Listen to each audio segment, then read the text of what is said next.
Conformations of normal butane. This is the bond line structure of normal butane. We will draw the Newman projection of butane. For that, we will start with the Newman projection of ethane, which we already learned. If we replace one of the hydrogen atoms by a methyl group, then we will get the Newman projection of propane. Now to get butane, we have to replace one more hydrogen atom. So there are two options. Either we can replace one more hydrogen atom from the same carbon atom, or we can replace the hydrogen atom from another carbon atom. So suppose we are replacing the hydrogen atom from the same carbon atom. Say we are replacing this one. So what we will get is isobutane. Now notice that these rotation barrier energies are increasing as we are increasing the methyl groups because of the size difference between methyl and hydrogen. Now suppose we are replacing the hydrogen atom from another carbon atom, then we will get normal butane. To make things clear, I'm mentioning this is C2 carbon, this is C3 carbon, this is C2, this is C3. C2 is connected to two hydrogen and one methyl group. So this is C1, this is C1, and C3 is also connected to two hydrogen atoms and one methyl group. This is C4. Now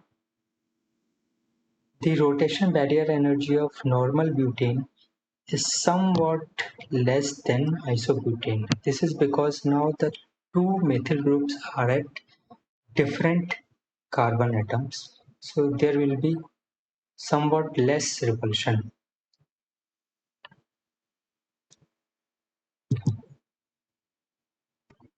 There are 6 important conformers of normal butane about C2-C3 bond. In normal butane, all the bond angles are about 109.5 degrees.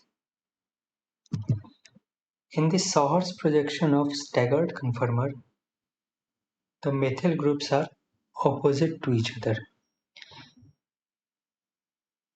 Now this is C1, this is C2, this is C3, and this is C4. Correspond to this Sauer's projection, the Newman projection is called anti-conformation, in which the dihedral angle is 180 degree or the two methyl groups are in opposite direction. Now we will rotate the groups at C2 by 60 degree clockwise direction. So this is the eclipsed conformation in which the groups at C3 are eclipsed by groups at C2. We can relate this to solar eclipse in which sun is eclipsed by moon.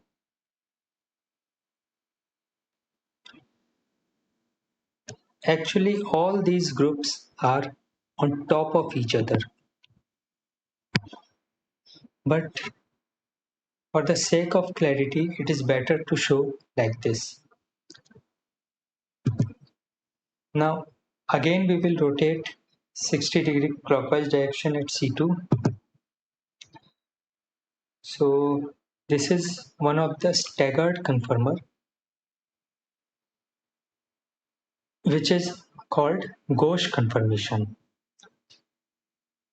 Here the dihedral angle is reduced to 60 degree.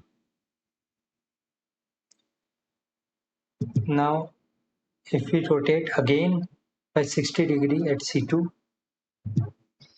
then this is another eclipse conformation in which one methyl group is eclipsed by another methyl group. So this is called as fully eclipsed conformation. Here the dihedral angle is 0 degree. Now if we rotate again by 60 degree, then this is very similar to the Ghosh conformation. So let's say it is Ghosh 2 conformation. Now I want you to pause this video and think about the relation between these two Ghosh conformation. Say this is Ghosh 1 and this is Ghosh 2. So okay, let's move on, and again we will rotate the bonds at C2 about 60 degree, and we will get another eclipsed conformation. Now similarly, you can think about the relationship between these two eclipsed conformation.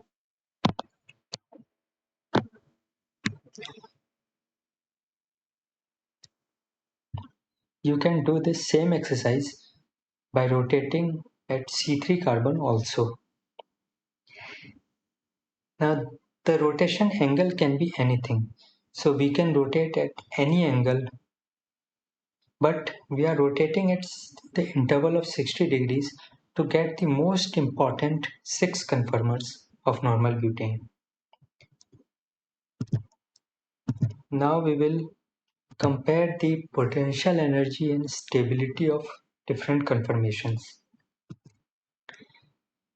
The anti-conformation, in which the two methyl groups are opposite to each other, will be having least energy. The Gauss conformation will be having somewhat more energy, and obviously the two Gauss conformers will have the same amount of energy. Now the eclipsed conformation will have somewhat more energy, and the two eclipsed conformation will have the same amount of energy, and the fully eclipsed conformation will have the highest energy. Now first three anti-conformation Ghosh 1 and Ghosh 2 are staggered conformers, and last three eclipsed and fully eclipsed are eclipsed conformers. Now what will be the stability order of conformations? So obviously the stability order will be the reverse order of potential energy. So this is the stability order of these conformations. Now we will discuss few important points. First is conformers are always in dynamic equilibrium with each other. That means if at one instance the molecule is in a particular conformation, in another instance it can be in any other conformation. Next point is the molecular ratio of different conformers will be according to their stability at any given instant. The conformers are in dynamic equilibrium with each other. So theoretically we can say that at any given instant the most stable conformer will be in the highest ratio and the least stable conformer will be in the lowest ratio. Next point is rotation or torsional barrier energies are larger in butane, that is 0.8 kilocalorie per mole to 4.5 kilocalorie per mole depending upon different conformers. Then that in ethane, 2.9 kilocalorie per mole, it's between staggered and eclipsed conformer. But it is too small to permit isolation of conformers. That is, we cannot prepare butane which contains purely one particular conformation of molecules. We know that the molecular energy is directly proportional to temperature, and at ordinary room temperature, molecules have enough energy to cross these rotational barrier energies. So we cannot isolate one particular kind of conformation of molecules. Most of the molecules have enough energy to overcome this barrier at normal temperature. Now there are molecules for which the barrier energy is so high that we can isolate them at room temperature.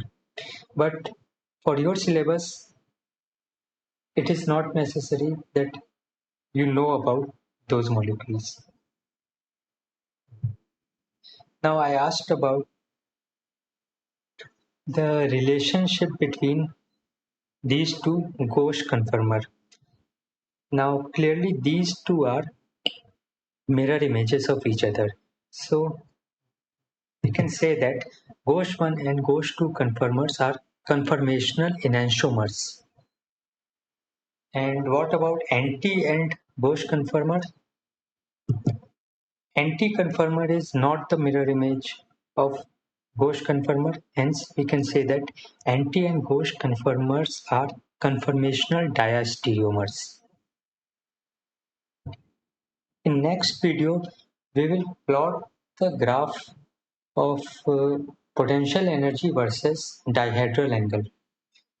And after plotting this graph, we can estimate the rotational barrier energy of any conformer, not only these 6 conformers, but we can estimate the potential energy of any given random conformer. Thank you.